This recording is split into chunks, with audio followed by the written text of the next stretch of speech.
Hi friends, welcome back my channel educational R K point. बहुत लोग कह रहे थे कि मैम टीचिंग एप्टीट्यूड का क्वेश्चन बहुत ही सिंपल है, तो चलिए ये आज हाई लेवल है। हाई लेवल के कुछ क्वेश्चंस हम करते हैं और देखते हैं कि आपके कितने इसमें कितने मार्क्स आते हैं। तो अब मुझे नहीं लगता कि इससे आपको बाहर कुछ क्वेश्चन आने चाहिए। अगर आने चाहिए तो उतनी आप लोगों में समझ डेवलप हो चुकी है कि आप लोग उतना कर सकते हैं। तो चलिए हम अपने क्वेश्चंस को स्टार्ट करते हैं। वैसे मैंने ये सारा क्वेश्चन आप लोग देख लीजिए कि हाई लेवल और लो लेवल में क्या अंतर है। यदि आपकी कक्षा में कोई छात्र अनुपस्थित हो तो आप क्या करेंगे? चलिए मैं आपको कुछ सेकंड का आंसर देती हूँ, आप आंसर बताओगे।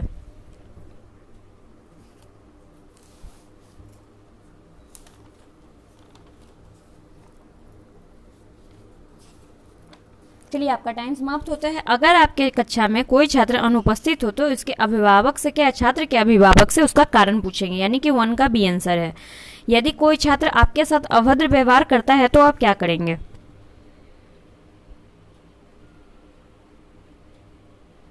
चलिए आपका कोई आंसर का टाइम आप उसे क्षमा कर देंगे। देखिए कोई अभद्र व्यवहार करेगा तो थोड़ा बहुत उसे समझाकर हम क्या करेंगे, क्षमा कर देंगे उसे। यदि आपके शिक्षक के पास पर्याप्त समय है तो उसका सदुपयोग कैसे करना चाहेंगे?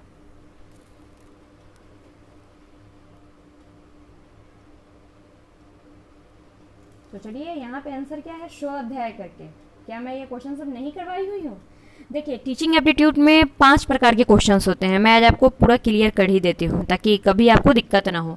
देखिए पहला पूछा जाता है, देखिए पहला कि आप टीचर बनने के लिए शिक्षा के प्रति अभिवृत्ति कैसी है, ठीक है। दूसरा आता है आपको छात्रों के प्रति अभिवृत्ति कैसी है, और तीसरा आता है सामाजिक परिपक्वता, और चौथा आता है समाज में परिवेश। ये सारे टीचिंग एप्टीट्यूड में ही क्वेश्चन आते हैं, ओके। तो आई होप कि अब आपको कोई दिक्कत नहीं होगा। तो आपको मैं सारा पार्ट कवर करवाई हुई हूँ।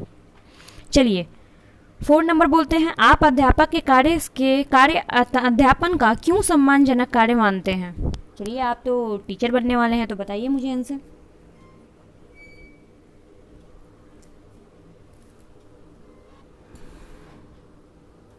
तो चलिए तो इसमें 4 नंबर का आंसर क्या होगा? तो यहाँ पे डी होगा, समाज में आदर मिलता है इसलिए हम क्या है, अध्यापक के कार्य को हम सही मानते हैं। अनुभवी अध्यापक कौन होते हैं?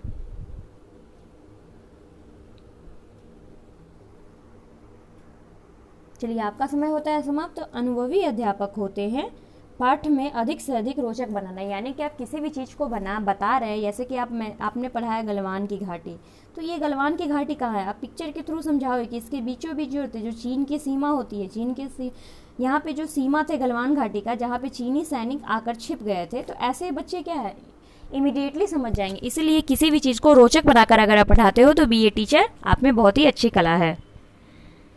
यदि किसी छात्र जिन्हें आपसे कोई प्रश्न पूछा तो आप उसका उत्तर ज्ञात ना हो तो ऐसी स्थिति में आप क्या करना चाहेंगे?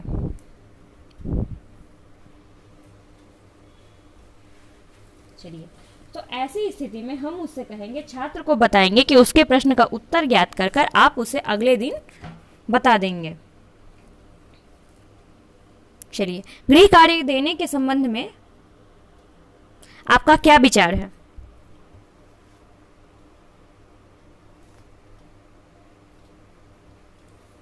चलिए तो यहाँ पे मेरा विचार है, गृह कार्यों की क्षमता उनकी योग्यता के अनुसार क्या होता है, लाभदायक होता है। इसलिए हमें छात्रों को हमेशा HW यानी कि होमवर्क कुछ ना कुछ, कैसे मैं आपको होमवर्क देती हूँ कि कुछ आप ऐसा चीज बताइए, तो इसी तरीके से आप छात्रों को गृह कार्य दोगे। छात्र कक्षा विषयों में कमजोर है तो आप क्या करेंगे?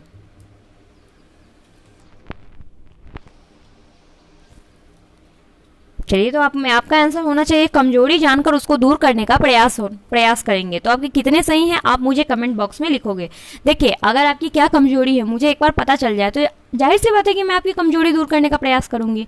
तो same as it is be a teacher आप भी ऐसा करोगे। छात्रावास में छात्रों को देर तक सोने की आदत को दूर करने के लिए क्या करोगे?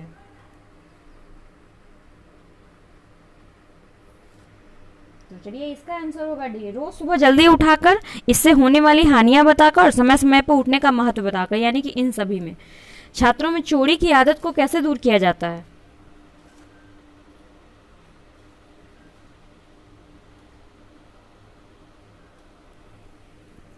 तो चलिए छात्रों में चोरी को बालकों को पारितोषिक देकर किया जाता है।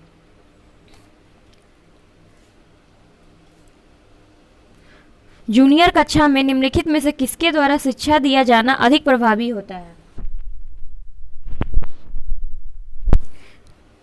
तो वैसे कहा जाता है शिक्षिका के, लेकिन मैं ऐसा तो नहीं मानती हूँ। मैं शिक्षक को भी मानती हूँ कि शिक्षक भी दे सकते, लेकिन शिक्षिका को बच्चे तक क्या है, जैसे जैसे बच्चे छोटे से बच्चे होते हैं माँ से जैसे अटैच्ड होते हैं, सेम एज इट इज वो लोग शिक्षिका से भी यानी कि मैडम से भी अटैच्ड होते हैं। निम्नलिखित में से किन गुणों को आप छात्रों में गुण का विकास करना चाहेंगे? ईमानदारी, श्रम के प्रति महत्व, सभी काम के लिए प्रतिलगन, ये सभी। चलिए, तो यहाँ पे 12 का आंसर डी यानी कि पार्ट 1 यानी कि ये था किससे, तो छात्रों के प्रति अभिवृत्ति। इसमें से आपके कितने मार्क्स आए आप मुझे कमेंट में लिखोगे। चलिए अब सेकंड चैप्टर शुरू करती हूँ मैं। आपकी राय में शिक्षा संगठन को क्या करना चाहिए?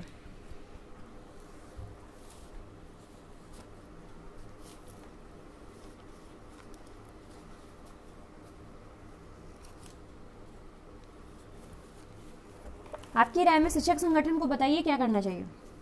चलिए, तो आपका समय होता है समाप्त। तो आप मेरी राय में शिक्षक संगठन को क्या है, उपरोक्त सभी व्यवस्था का निर्माण करना चाहिए, यानी कि समय समय पर गोष्ठी का आयोजन करना चाहिए ताकि शिक्षकों की बात एक दूसरे के सामने जान सके। शिक्षकों की सभी समस्याओं पर विचार करनी चाहिए। आचार संहिता का निर्माण करनी चाहिए कि वो अपने लिमिटेशन में रहे।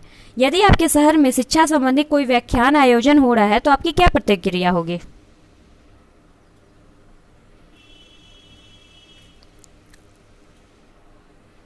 तो चलिए, मेरी प्रतिक्रिया क्या होगी, तो हम उसमें भाग लेने के लिए प्रयास करेंगे। जाहिर सी बात है, कोई व्याख्यान कोई लेक्चर का आयोजन होता है तो आप अपनी प्रतिभा को जितना दिखाओगे उतना ही आपके लिए अच्छा होगा। यदि आपकी जानकारी में कोई गोष्ठी का आयोजन किया जा रहा हो तो आप अपने साथियों को क्या राय दोगे?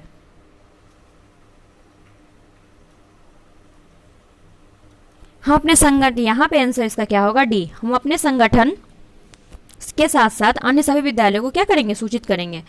यदि आप किसी विद्यालय में कार्यरत हो और विद्यालय लगने के समय में परिवर्तन किया जाए तो आपकी प्रतिक्रिया क्या होगी?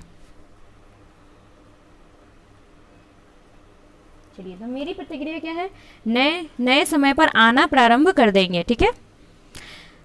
यदि आपके विद्यालय में कोई शिक्षक शिक्षण का कार्य नहीं कर रहा हो तो आपका उत्तरदायित्व क्या होगा?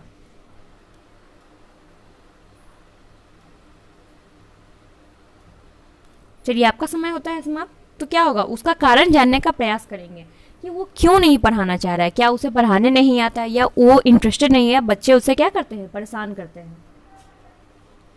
आपके विद्यालय में कुछ शिक्षक ट्यूशन को अपना व्यवसाय समझते हैं तो आप इस स्थिति में क्या करेंगे?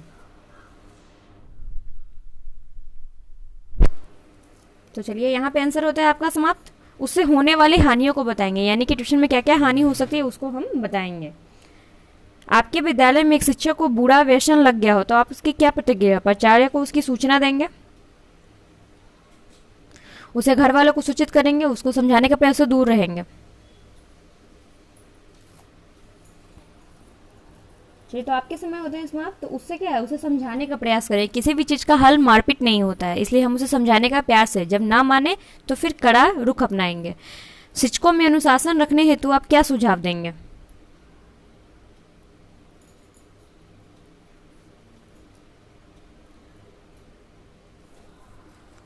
तो चलिए, यहाँ पे आंसर होता है अनुशासन के महत्व से अवगत कराएंगे, स्वयं अनुशासित रहे, उदाहरण प्रस्तुत करेंगे और उपरोक्त सुझाव देंगे, यानी कि डीएंस का आंसर होगा।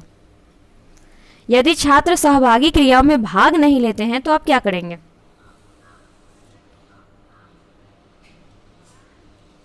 चलिए, यहाँ पे देखते हैं। तो उनके सहभागी क्रियाओं का महत्व बताएंगे, भाग न लेने जाने के कारण का प्रयास करें, क्यों नहीं भाग लेना चाहते हैं, उनको रोचक बनाएंगे। अध्ययन करते समय यदि मुझे कठिनाई होती है तो मैं क्या करूंगा?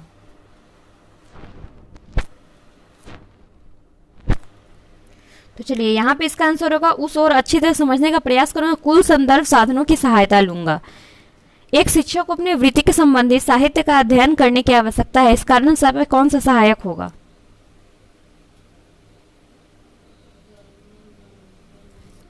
तो चलिए, यहाँ पे क्या है, उसकी वृत्ति में योग्यता विकसित करने के लिए, ताकि वो कितना एबिलिटी है, कितना कैपेबिलिटी है उसके पास। एक अनुभवी अध्यापक को क्या करना चाहिए?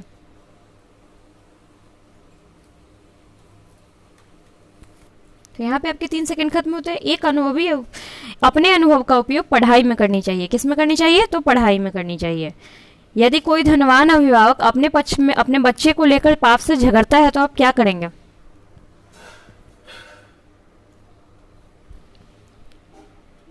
तो हम उसे धैर्यपूर्वक उसे समझाएंगे। क्या करेंगे? तो हम उसे धैर्यपूर्वक समझाएंगे। चलिए नेक्स्ट चलते हैं क्वेश्चंस में।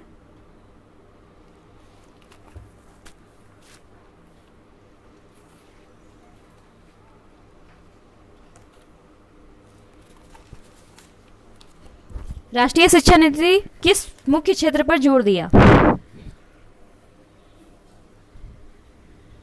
तो ये है शैक्षिक प्रयोग से। तो किस पर दिया था? तो व्यवसायीकरण पे दिया। कुछ लोगों की यह धारणा है कि गृह कार्य देना आवश्यक नहीं है, क्योंकि क्या क्यों आवश्यक नहीं है कुछ लोगों के लिए? मेरे लिए तो बहुत आवश्यक है। चलिए तो यहाँ पे देखते हैं, गृह कार्य आवश्यक उद्देश्य की पूर्ति नहीं करता। ये बहुत लोगों की धारणा है। शिक्षण को प्रभावशाली बनाने हेतु पर्यटन का बड़ा महत्व होता है, क्योंकि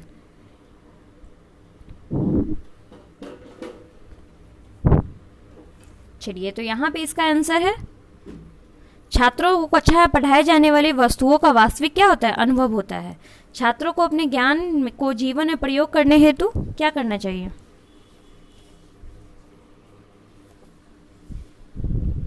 तो यहाँ पे क्या आंसर हो जाएगा आपका?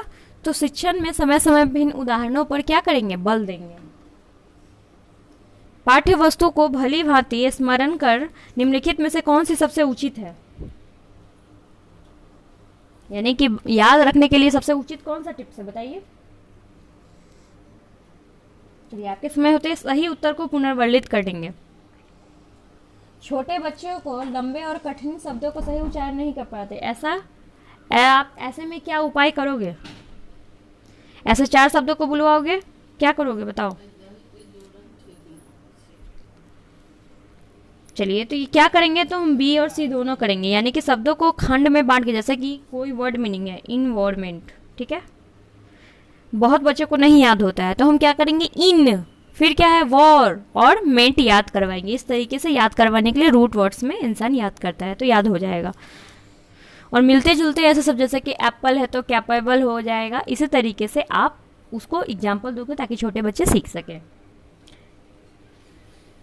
पाठ में शिक्षण के दौरान छात्रों से प्रश्न उनके समक्ष पाठ सामग्री प्रस्तुत करते हैं, क्यों?